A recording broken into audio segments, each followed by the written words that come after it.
these are like the default crosshairs, the non-crosshair it's called. If you just download the TF2, like that's what you'll get. In options, you can find them here, like alongside all the other crosshairs. At the top, the non-crosshair. They can have any custom image for these crosshairs. For example, here I have the Mona Lisa as my melee weapon right now. So in here I have a custom folder, crosshairs folder right here. There's two important folders in here. One is scripts, the other one is thumbnails, which will be in the materials folder. Sounds can be disregarded, that's just a thing that the game auto generates. So I'll just open scripts first to explain what's going on here. I'll open grenade launcher because I'm switched to demo. As you can see, there's like a bunch of attributes in this folder.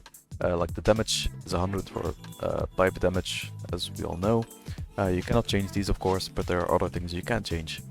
For example, the explosions. I'll get into that later, but basically if you have custom explosions right now, like the Sepra explosions, and all of those, because we replace these. This works for any particle, but we right now care about the crosshair section right here at the bottom. Here we're gonna change this to be a different crosshair than the default. Usually this would also reference the sprites/crosshairs folder.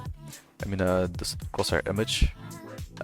But we don't use that right now. We're gonna reference a thumbnails folder, which has a crosshair 1 inside of it. So this is what's in the scripts folder. Basically a bunch of text files, and in these text files we tell the game like, hey, for this weapon you should use this crosshair in the thumbnails folder. And thumbnails folder is right here actually.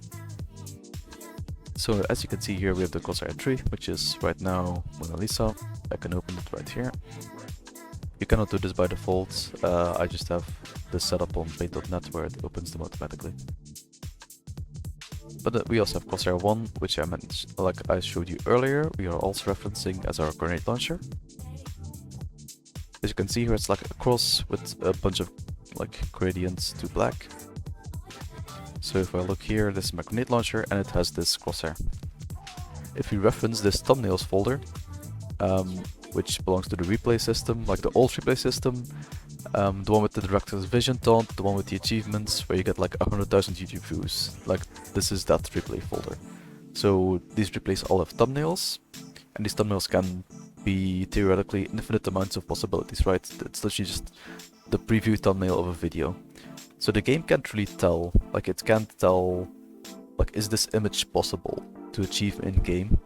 So whenever there's an image in here, it'll just say, yeah sure, anything goes. If this is referenced, it's fine, you can use this. These are just images, like a PNG, a JPEG, a TGA, whatever you have it. You can save these as VTFs, which is a Valve texture file. And this really just only adds a couple of like properties to the image to just tell the source engine how to use it. Then there's also a VMT, which is also just a simple text file. We can also just open it and it looks like this. Very simple. You don't need to understand what any of this is. You just need to make sure that when you have a crosshair1.vmt, it also references the texture, so the VTF, the base texture, which is also in the thumbnails folder, which is crosshair1.vtf.